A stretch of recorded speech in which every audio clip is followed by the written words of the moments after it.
There are two big things going on. The first is that geopolitics is reasserting itself with a vengeance as the post-Cold War system finally comes to an end. The Americans created the globalized network in order to bribe up an alliance to fight the Soviets, and we've been losing interest in it ever since, with Biden being the most populist president we've ever elected, at least in economic terms. And without the networks that support global trade, we don't have global trade. Now, for the Americans, this can be done. We're not a trading country outside of our NAFTA partners. But for everyone else who's built their system on international access to raw materials, energy, and finished goods market, it's a bit of a kiss of death. The second big feature is demographics. As the world globalized, we also industrialized and urbanized. And when you move off the farm and into town, you have fewer kids. You play that forward 75 years, and it's not that we're running out of children. In most of the world, that happened 30, 40 years ago. It's that now we're running out of working-aged adults. So we don't even have an economic model that theoretically can work with the environment that we're about to be in. There's a million things that go into answering that, so I'm not sure I have a conclusive answer.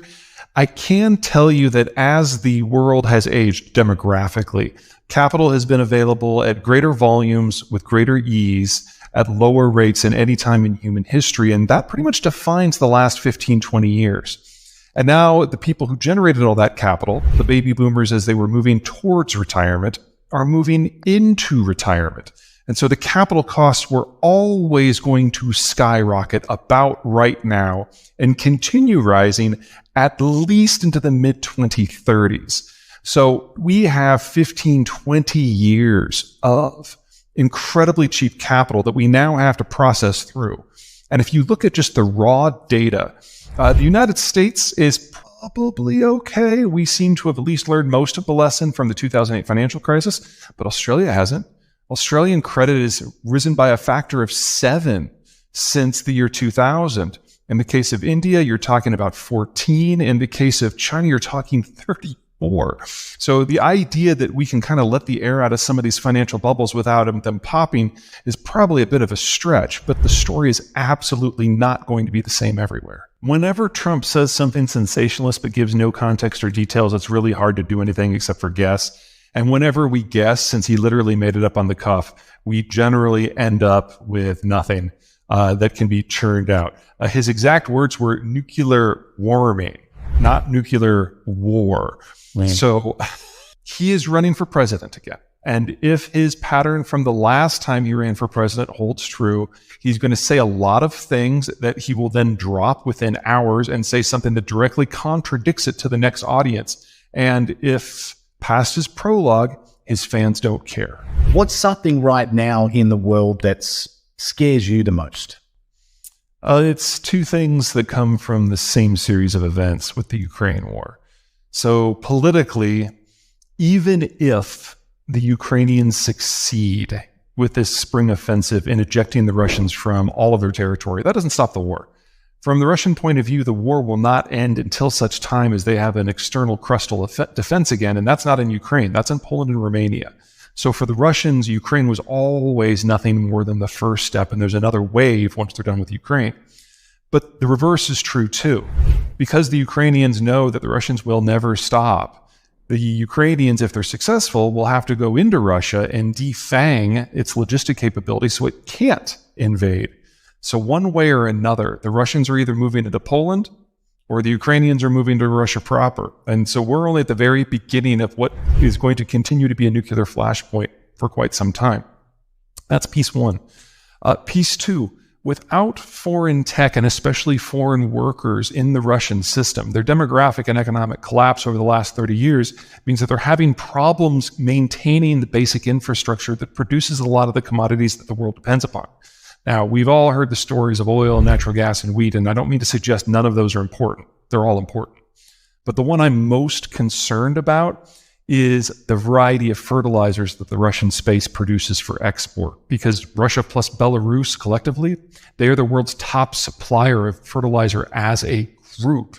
And without them, we cannot support a planet with 8 billion people. Well, I would start by saying that the United States banking sector tends to be among the more healthy ones in the world. And if half of our banks really are insolvent, we're all screwed and it doesn't matter what you do. I happen to not believe that report at all. The idea that there's a lot of stress in the banking sector, that's obviously true. But let me dial this back a little bit and put a couple of things into context. Think about what tech is. Think about what Silicon Valley is. The whole idea is you put a bunch of 20 and 30 somethings into a network if they're not physically in contact with one another, and you pay them to think up things that don't exist. And then you pay them more to figure out how to make those things exist. And then you pay them more to prototype those technologies and even more to operationalize them. And only then do you start building them out throughout society. You don't get money back from any of that. That is all done on credit.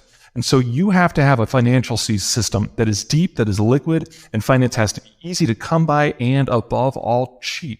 And that is exactly the environment we have been in the United States since roughly 1995, largely because the baby boomers have been nearing retirement but haven't reached retirement yet. What changed last year is we hit majority retirement for the baby boomers.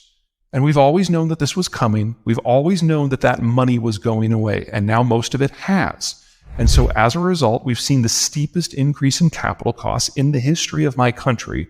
And lo and behold, Silicon Valley got hammered. We won't see the same pace of technological advancement again until such time as we have cheap capital again. That will not happen until we have a new mature worker generation that has not yet retired.